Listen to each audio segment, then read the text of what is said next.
Amancio Ortega, el mayor accionista de Inditex, es una persona muy, pero que muy solidaria.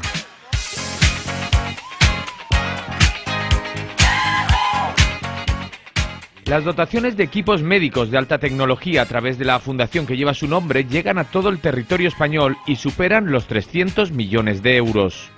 Pero los beneficios de Inditex en 2017 fueron de más de 3.300 millones de euros, gracias a una estrategia empresarial basada en la deslocalización de la producción y de la logística para evitar costes medioambientales y fiscales. También en las condiciones de explotación laboral que aplican las más de 7.000 plantas que trabajan para el gigante textil en todo el mundo, como denunció en 2016 Jordi Évole en el programa Salvados.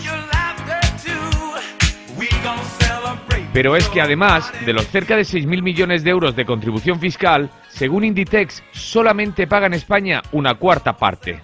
El resto, supuestamente, lo reparte entre diversos paraísos y nichos fiscales ubicados en países con una fiscalidad más favorable y también más opaca. Todo un entramado fiscal denunciado en 2016 por el Grupo de los Verdes en el Parlamento Europeo, que acusó a Inditex de evadir más de 500 millones de euros entre 2011 y 2014 a base de ingeniería fiscal.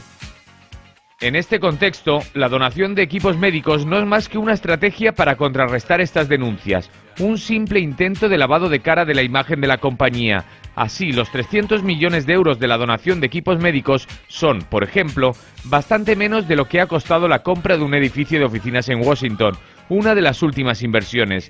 Pero el eco mediático de la donación, convenientemente amplificado por medios y responsables gubernamentales, no persigue más que diluir las denuncias sobre sus prácticas fiscales.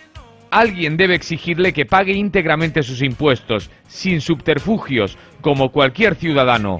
Recuérdalo cuando hagas tus compras, porque sin impuestos no hay servicios.